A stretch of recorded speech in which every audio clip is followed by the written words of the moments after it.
إن الحمد لله نستعينه ونستغفره ونعوذ بالله من شرور أنفسنا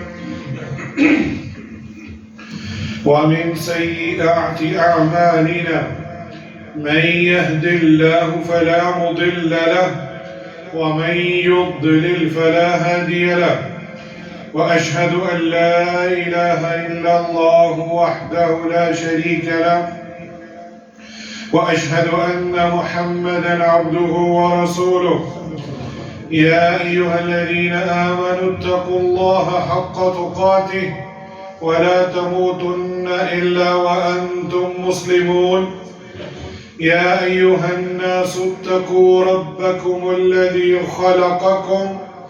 خلقكم من نفس واحدة وخلق منها زوجها وبث منهما رجالا كثيرا ونساء واتقوا الله الذي تساءلون به والأرحام إن الله كان عليكم رقيبا يا أيها الذين آمنوا اتقوا الله وقولوا قولا سديدا يصلح لكم أعمالكم ويغفر لكم ذنوبكم ومن يطع الله ورسوله فقد فاز فوزا عظيما أما بعد إن أصدق الحديث كتاب الله وأحسن الهدي هدي محمد صلى الله عليه وسلم وشر الأمور محدثاتها وكل محدثة بدعة وكل بدعة ضلالة وكل دلالة في النار أعوذ بالله من الشيطان الرجيم من همزه ونفخه ونفثه بسم الله الرحمن الرحيم يا أيها الذين آمنوا كتب عليكم الصيام كما كتب على الذين من قبلكم لعلكم تتقون لائق سب تکریم سامعین مکرم بزرگان دین نوجوان ساتھیوں، آج رمضان المبارک کی 2 تاریخ ہے اور 1447 ہجری اور یہ ہفتے کا اور رمضان کا پہلا جمعہ المبارک کا دن ہے اور ہمارے جو جمعے کا جو موضوع ہے اعمال رمضان، یعنی رمضان کے اندر وہ کون سے ایسے اعمال ہیں جو ہمیں کرنے چاہیے اور ان کے بارے میں کیا فضیلت اور اہمیت آئی ہے۔ بات شروع کرنے سے پہلے ایک شخص روزہ رکھتا ہے عبادت کے لیے، اس نے کھانا پینا چھوڑا ہے، اس کے برعکس دوسرا شخص ہے، اس نے بھی کھانا پینا چھوڑا ہے لیکن اس کا کھانا پینا چھوڑنا فاقے کے سوا کچھ بھی نہیں۔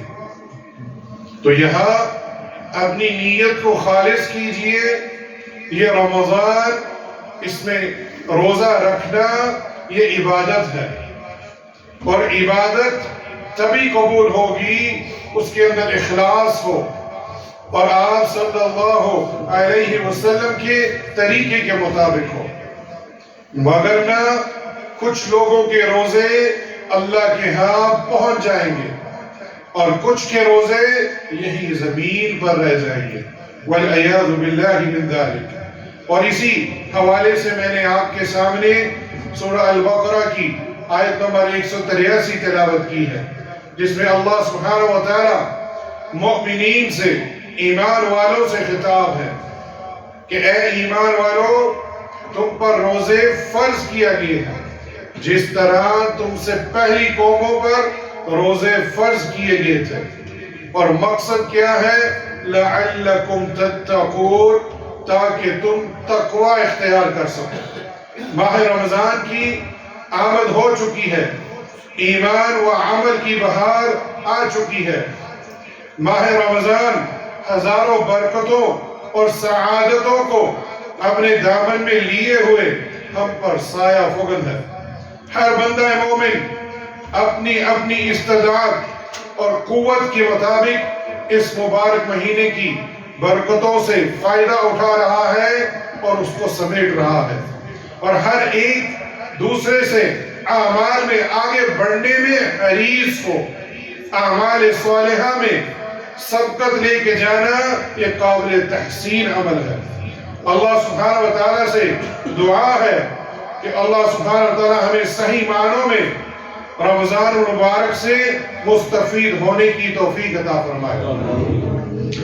رمضان المبارک کا جب مہینہ آتا تو آپ صلی اللہ علیہ وسلم ان الفاظ سے اپنے صحابہ کرام سے خطاب فرماتے، اور یہ حدیث ابو ہریرہ رضی اللہ عنہ سے مروی ہے کہ آپ صلی اللہ علیہ وسلم نے فرمایا: آتاکم رمضان شہر مبارک فرض اللہ عز وجل علیکم الصیامہ تفتح فیہ ابواب السماء وتغلق فیہ ابواب الجحیم وتغل فیہ مرض الشیاطین للہ فیہ لیلۃ خیر من الف شہر من حرم خیرها فقد حرم، او کما قال صلاۃ السلام۔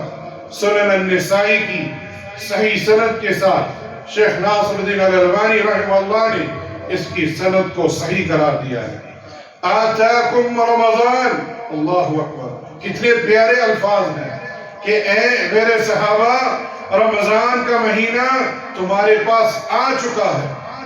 اللہ سبحانہ وتعالی نے تم پر روزے فرض کیے ہیں، اس میں آسمان کے دروازے کھول دیے جاتے ہیں۔ پتہ چلا آسمانوں پہ دروازے ہیں اور وہاں ملائکہ بھی ہیں، اور اس مہینے میں ہمارا ایمان ہونا چاہیے کہ دروازے کھل چکے ہیں۔ یہ ایمان بالغیب میں سے ہے، اور جہنم کے دروازے بند کر دیے جاتے ہیں، اور یہ بھی ایمان ہونا چاہیے جنت اور جہنم موجود ہے۔ اگر موجود نہ ہوتی ان کے دروازوں کو کھولنا اور بند کرنے کا کوئی مقصد نہ ہوتا۔ تو یہ ہمارا ایمان ہونا چاہیے، تبھی ہمارے روزوں میں قوت اور طاقت آئے گی، حریص ہوں گے جنت کو پانے کی، اور بھاگیں گے پیچھے کی طرف جہنم کی آگ سے۔ اور پھر کیا فرمایا؟ سرکش شیاطین کو جکڑ دیا جاتا ہے، اور یہ بھی ہمارا ایمان ہونا چاہیے کہ شیاطین کو زنجیروں کے اندر جکڑ دیا جاتا ہے، اور اس میں اللہ کے لیے ایک ایسی رات ہے جو 1000 مہینوں سے بہتر ہے، لیلۃ القدر کی رات۔ جو اس کی خیر سے محروم رہا تو بس محروم ہی رہا۔ کتنے پیارے الفاظ آپ صلی اللہ علیہ وسلم نے ہمارے لیے بھی چھوڑے ہیں کہ رمضان کا مہینہ یہ نیکیوں کو سمیٹنے کا ہے، جنت میں اپنے آپ کو داخل کرنے کا ہے، اور شیاطین کو بھی جکڑ دیا گیا ہے، اب تو برائیوں سے باز آ جاؤ۔ اسی طرح اللہ کے رسول صلی اللہ علیہ وسلم نے فرمایا ماہ رمضان میں شیاطین جکڑ دیے جاتے ہیں، جہنم کے دروازے بند کیے جاتے ہیں، اور جنت کے دروازے کھول دیے جاتے ہیں۔ سیدنا ابو ہریرہ رضی اللہ عنہ سے یہ روایت مروی ہے کہ اللہ کے رسول صلی اللہ علیہ وسلم نے فرمایا، سنن ابن ماجہ اور سنن الترمذی کے اندر شیخ ناصر الدین الالبانی نے اس کی سند کو صحیح کہا ہے: اذا كانت اول لیلۃ من رمضان، جب رمضان کی پہلی رات ہوتی ہے تو صفدت شیاطین ومرض الجن، دو شیاطین کا ذکر ہوا ہے، شیطان اور سرکش جنوں کو زنجیروں میں جکڑ دیا جاتا ہے۔ وغلقت ابواب النار، اور جہنم کے دروازے بند کر دیے جاتے ہیں۔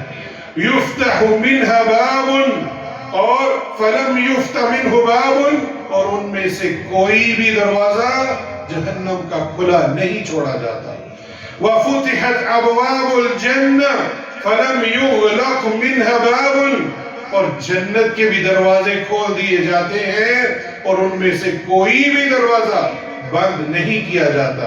وَنَادَى مُنَادِي، اور ایک ندا کرنے والا یعنی فرشتہ آپ کو پکارتا ہے، یا باغی الخیر اقبل، اللہ اکبر، اے خیر کو پانے والے، اے نیکیاں کرنے والے، اس رمضان کی عبادات کرنے والے، آگے بڑھ، دوڑ لگا، وَسَارِعُوا إِلَى مَغْفِرَةٍ مِّن رَبِّكَ، دوڑ لگا اپنے رب کی طرف، اس کی رحمت کے لیے، اس کی مغفرت کے لیے۔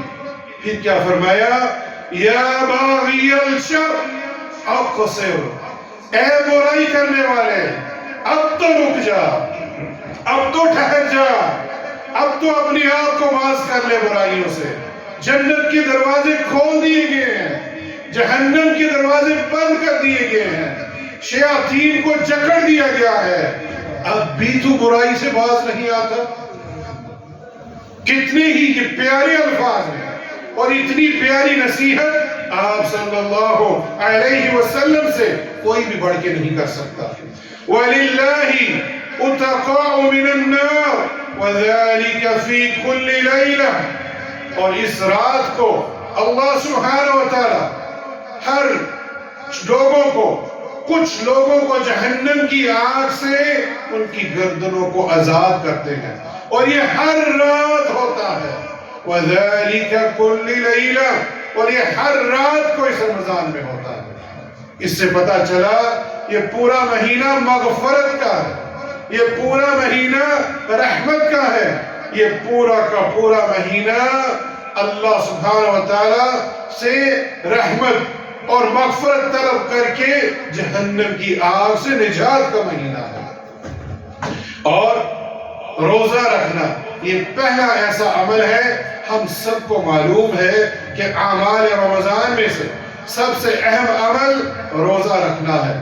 قرآن حکیم میں روزے کی فرضیت کے بارے میں آپ کے سامنے تلاوت کر چکا ہوں کہ اللہ سبحانہ وتعالی نے اس مہینے کے روزے ہم پر فرض کیے گئے، جس طرح تم سے پہلے قوموں پر کیے گئے تھے، تاکہ تقوی اختیار کیا جائے۔ اور روزے دار کے لیے دو خوشخبریاں ہیں، اللہ اکبر۔ ایک چیز یاد رکھیے، ایمان بالغیب ہے، تبھی آپ مومن ہوں گے۔ جو چیزیں آپ کو قرآن و حدیث میں صحیح سند کے ساتھ آئی ہیں اس پر ایمان رکھیں گے تو یہ ایمان بالغیب ہے۔ ایک خوشی جو ہمیں اس دنیا میں ملتی ہے اور ایک خوشی جو ہمیں آخرت میں ملے گی۔ سیدنا ابو ہریرہ رضی اللہ عنہ اس سے مروی ہے کہ اللہ کے رسول صلی اللہ علیہ وسلم نے فرمایا، یہ صحیح مسلم کی روایت ہے، لِلصَّائِمِ فرحتان، روزے رکھنے کے لیے دو خوشخبریاں ہیں۔ فرحت عند فطرہ، ایک خوشی جب وہ روزہ کھولتا ہے، وہ ہم روزانہ جب روزہ افطار کرتے ہیں وہ ہمیں خوشی محسوس ہوتی ہے۔ اور فرحت عند لقاء ربی، اللہ اکبر، اور دوسری خوشی جو اپنے رب سے جب ملاقات ہوگی اس وقت ہمیں ملے گی۔ اللہ ہمیں اللہ سے ملنے کی تڑپ پیدا کرے، اور یہ جو خوشی ہے اس کو حاصل کرنے کی ہمیں اس کا حقدار بنا دے۔ روزے دار کی روح سے آنے والی بو اللہ سبحانہ وتعالی کو کستوری سے بھی زیادہ محبوب ہے۔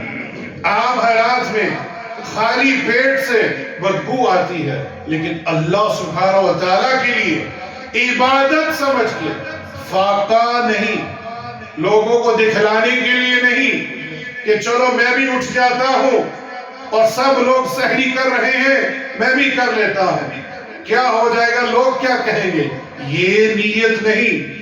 ایماناً و احتساباً، ایمان کی خاطر، اللہ سے اجر و ثواب لینے کی خاطر، عبادت سمجھ کے جب وہ روزہ رکھتا ہے تو آپ کے منہ سے آنے والی بو کے بارے میں اللہ کے رسول صلی اللہ علیہ وسلم نے فرمایا، اور یہ بھی صحیح مسلم کی روایت ہے، وَالَّذِي نَفْسُ مُحَمَّدٍ بِيَدِهِ، اللہ اکبر۔ اللہ کے رسول صلی اللہ علیہ وسلم نے فرمایا، قسم ہے اس ذات کی جس کے ہاتھ میں محمد صلی اللہ علیہ وسلم کی جان ہے، لخلوف فم الصائم اطیب عند اللہ، روزے دار کی بو جو آ رہی ہے، جو بدبو آ رہی ہے، وہ اللہ سبحانہ و تعالیٰ کو بہت ہی محبوب ہے.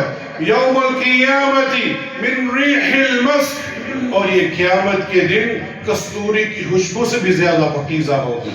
تو یہ عبادت ہے کہ ہمارے منہ سے اس کی جو بدبو بھی آ رہی ہے وہ اللہ سبحانہ و تعالیٰ کو بہت محبوب ہے. روزے دار کی دعا رد نہیں ہوتی. سیدنا ابو ہریرہ رضی اللہ عنہ سے مروی ہے کہ اللہ کے رسول صلی اللہ علیہ وسلم نے فرمایا، اور یہ صحیح سند کے ساتھ مسند احمد میں یہ روایت موجود ہے، ثلاثۃ لا يرد دعاؤہم، 3 لوگوں کی دعا رد نہیں ہوتی. الامام العادل، ایک عدل و انصاف کرنے والا امام. اللہ سبحانہ و تعالی ہمیں عدل و انصاف کرنے والا حاکم وقت عطا فرمائے. ہمیں دعا کرنی چاہیے، یا اللہ ہمارے روزے کی دعا حالت میں دعا رد نہیں ہوتی، ہماری حالتوں کو درست فرما، اور ہمیں حاکم جو عدل و انصاف کرنے والا ہو وہ نصیب فرما، جو ہمارے لیے دعا کرے اور اس کی دعا بھی رد نہ ہو. الصائم حتی یفطر، اور وہ دوسرا شخص جو روزے کی حالت میں ہو وہ دعا کرے تو اس کی دعا بھی رد نہیں ہوتی جب تک وہ روزہ افطار نہ کر لے. ودعوت المظلوم، اور مظلوم کی دعا بھی رد نہیں ہوتی.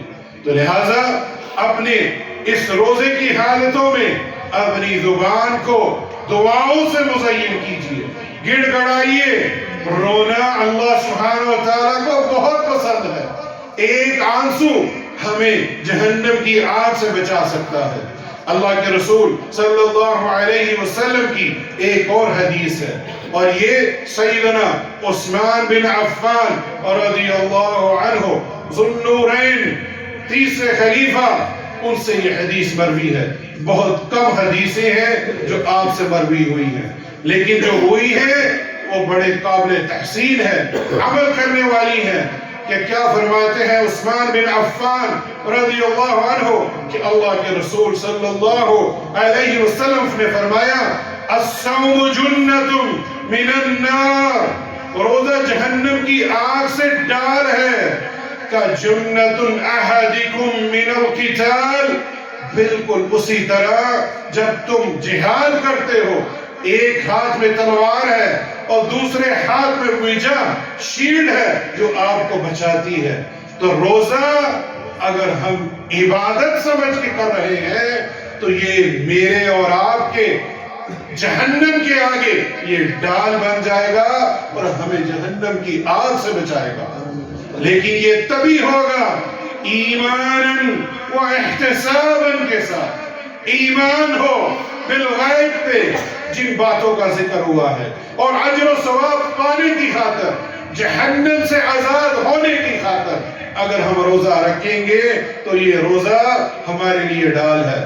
روزہ قیامت کے روز ہماری سفارش کرے گا. اللہ اکبر. سیدنا عبداللہ ابن عمر رضی اللہ عنہ سے مروی ہے کہ اللہ کے رسول صلی اللہ علیہ وسلم نے فرمایا، الصیام والقرآن یشفعان للعبد، 2 چیزوں کا ذکر ہوا ہے کہ قرآن اور روزہ قیامت کے دن بندے کے لیے سفارش کرے گا. یقول الصیام رب انی منعت الطعام والشہوات بالنہار فیشفعنی فیہ، اے میرے رب میں نے اس بندے کو دن کے وقت کھانے پینے سے اور جنسی خواہشات سے پوری ہونے سے روکے رکھا تھا، پس تو اس کے بارے میں میری سفارش کو قبول فرما. اللہ اکبر. لوگ یہاں دنیا میں غیر الہ کو سفارشی بناتے ہیں جو کہ شرک ہے. سفارشی بنانا ہے تو عمل کرنا ہوگا، روزے رکھنے ہوں گے، عبادت کر کے، ایمان و احتساباً سمجھ کے، تو یہ روزہ ہمارے لیے سفارش کرے گا. اور پھر کیا فرمایا، وَيَقُولُ الْقُرْآنُ مَنَعْتُ النَّوْمَ بِاللَّيْلِ فَيُشْفَعَانِ، اور قرآن بھی وہ کہے گا اے اللہ میں نے اس کو راتوں سے سونے سے بچا کے رکھا، میں اس کو سونے نہیں دیتا تھا، یہ اٹھ اٹھ کے تیری قرآن جو تیرا کلام ہے اس کی تلاوت کیا کرتا تھا، تو اس بندے کے حق میں میری سفارش کو قبول فرما۔ دو چیزیں ہمارے حق میں سفارش کریں گی، ایک روزہ اور ایک قرآن۔ اپنی ان برکات کو، ان اوقات کو مزین کیجئے قرآن پاک کی تلاوت سے، تدبر سے۔ ایک آیت لے لیجئے، روزانہ ایک آیت لے لیجئے کم و بیش، اس کو سمجھیے، اس پر عمل کرنے کی کوشش کیجئے، اپنے آپ کو بدلیے، اور یہی اصل تبدیلی ہے۔ روزہ میرے لیے اور روزے کا اجر بھی میں خود دوں گا۔ اللہ اکبر۔ سیدنا ابو ہریرہ رضی اللہ عنہ سے مروی ہے کہ اللہ کے رسول صلی اللہ علیہ وسلم نے فرمایا کل عمل ابن آدم یضاعف، کہ آدم کے بیٹے کا نیک عمل 10 گنا سے لے کر الحسنۃ بعشر امثالها 700 گنا تک بڑھا دیا جاتا ہے، الى 700 ضعف الى ما شاء اللہ، یا 700 گنا یا اس سے بھی بڑھ کے بنا دیا جاتا ہے۔ یقول اللہ، پھر اللہ سبحانہ وتعالی نے فرمایا، یہ ہمیں ایمان ہونا چاہیے اس پہ کہ اللہ کلام کر کے ہمیں خبر دے رہے ہیں الا صوم، سوائے روزے کے، فَإِنَّهُ لِي، وہ میرے لیے ہے، وَأَنَا عَجْزِي بِهِ، اور میں ہی اسے قیامت کے دن اجر دوں گا۔ اللہ اکبر۔ مفسرین فرماتے ہیں ملائکہ یہ تو لکھ لیتے ہیں اس شخص نے روزہ رکھا ہے، لیکن اس کا اجر نہیں لکھ سکتے۔ کیوں؟ وہ صرف اور صرف اللہ سبحانہ وتعالیٰ کو علم ہے، اور وہ قیامت کے دن جب ہمیں اس کا اجر نصیب فرمائے گا، اور وہی خوشی ہمارے لیے باعث مسرت ہوگی۔ تو اس روزوں کو ضائع مت کیجیے۔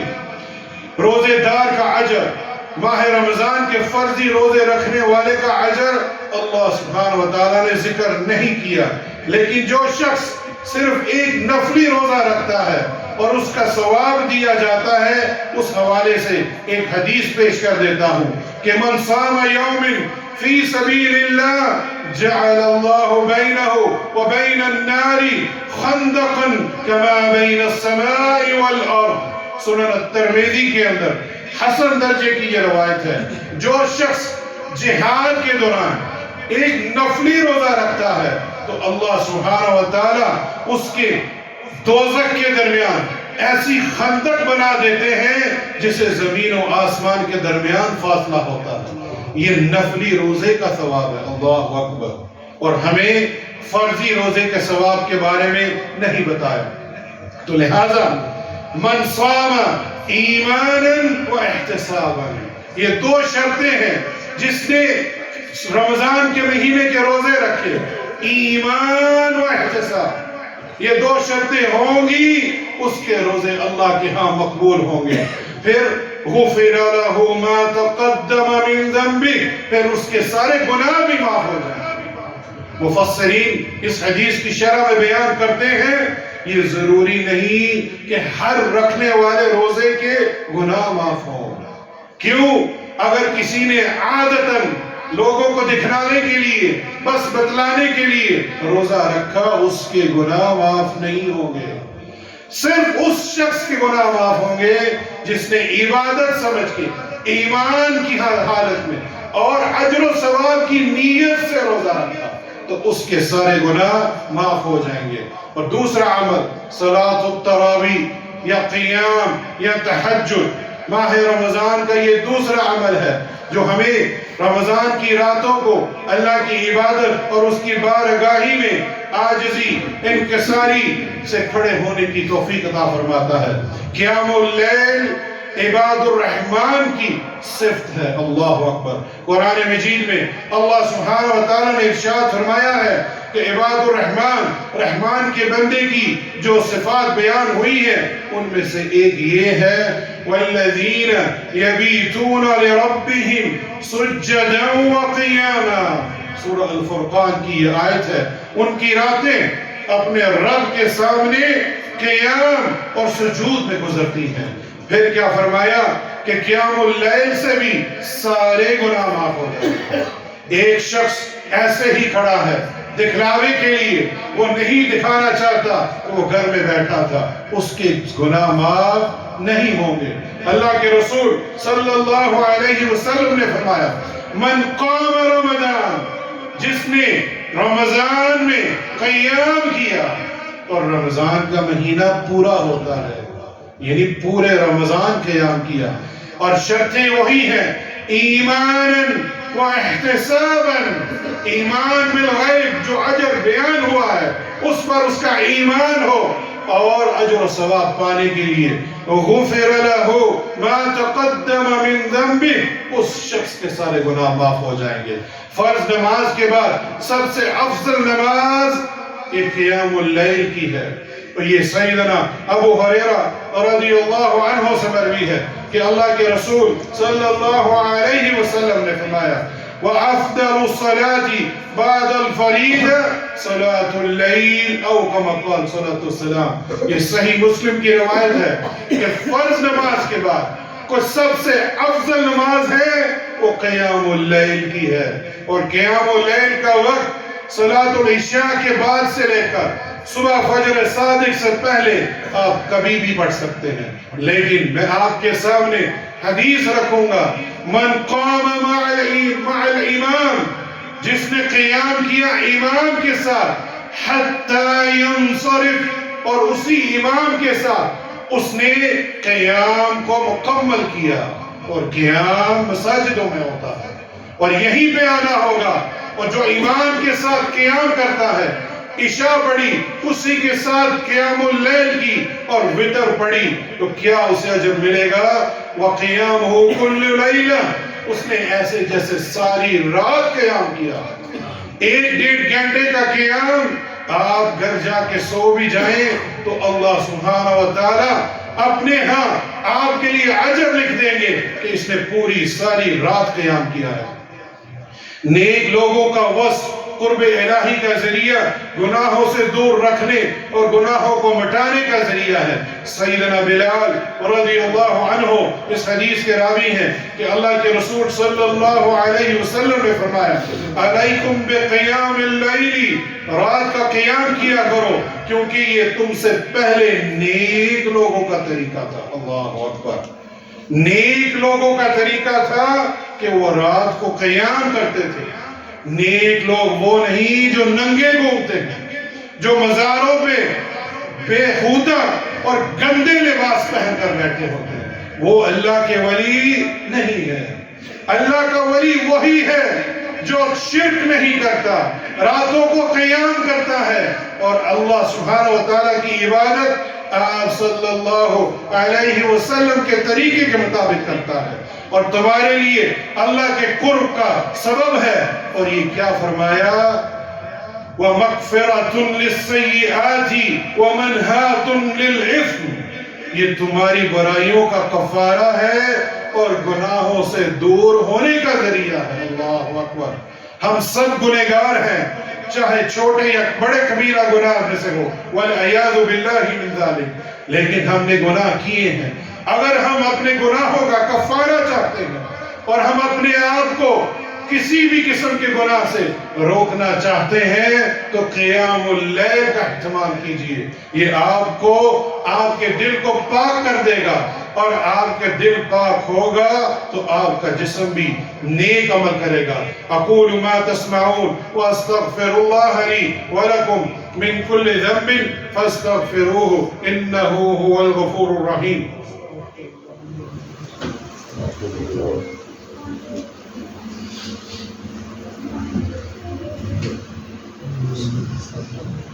الحمدللہ والصلاة والسلام علی رسول اللہ، اما بعد، میں غالباً 11 سے 12 اعمال جمع کر کے لایا تھا، لیکن وقت کی وجہ سے ابھی ہم دوسرے ہی عمل پر ہیں، اور یہاں یہ حدیث بیان کرنا لازمی سمجھتا ہوں قیام اللیل کے حوالے سے، اور یہ عائشہ رضی اللہ عنہ مومنین کی ماں، وہ فرماتی ہیں کہ میں نے اللہ کے رسول صلی اللہ علیہ وسلم سے سوال کیا ان نبی صلی اللہ علیہ وسلم قال يقوم من الليل حتى تتفطر قدمه کہ آپ صلی اللہ علیہ وسلم رات کو اتنی دیر قیام فرماتے کہ آپ کے قدم سوج جاتے.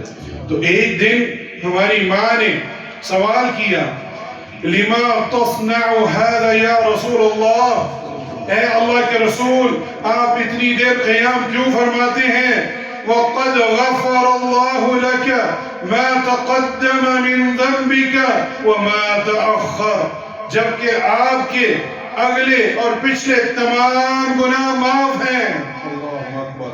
تو آپ صلی اللہ علیہ وسلم نے فرمایا اے عائشہ افلا احب ان اکون عبدا شکور، کیا میں شکر گزار بندہ بننے کی خواہش اور رغبت نہ کروں؟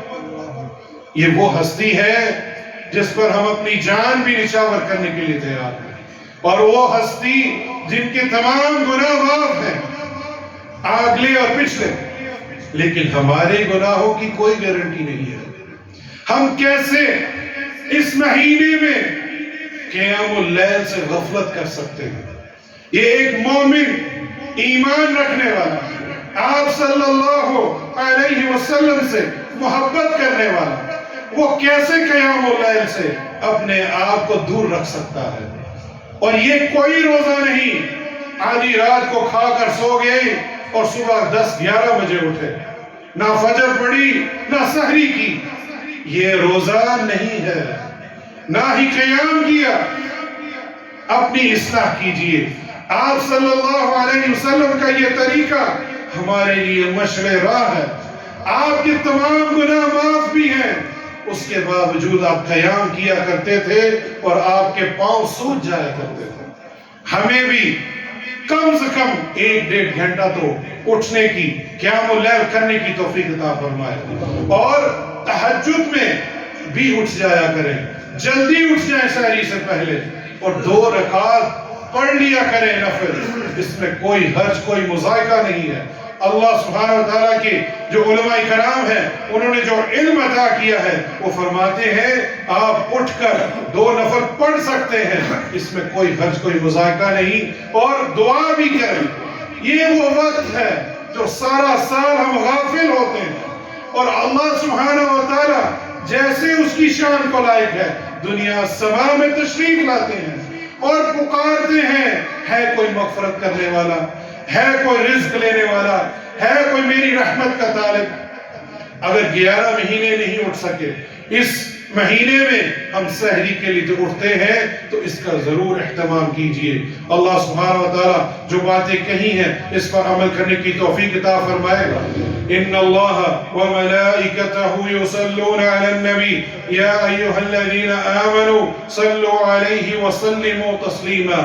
اللهم صل علی محمد وعلى آل محمد كما صليت على إبراهيم وعلى آل إبراهيم إنك حميد مجيد. اللهم بارك على محمد وعلى آل محمد كما باركت على إبراهيم وعلى آل إبراهيم إنك حميد مجيد.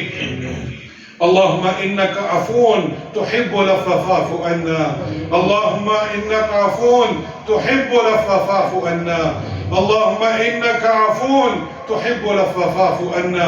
اس دعا کا اہتمام کیجئے. ہماری ماں نے یہ دعا آپ صلی اللہ علیہ وسلم سے سیکھی ہے، اس کو روزانہ پڑھیے، بالخصوص لیلۃ القدر کی راتوں میں بھی. ربنا اننا آمنا فاغفر لنا ذنوبنا وقنا عذاب النار.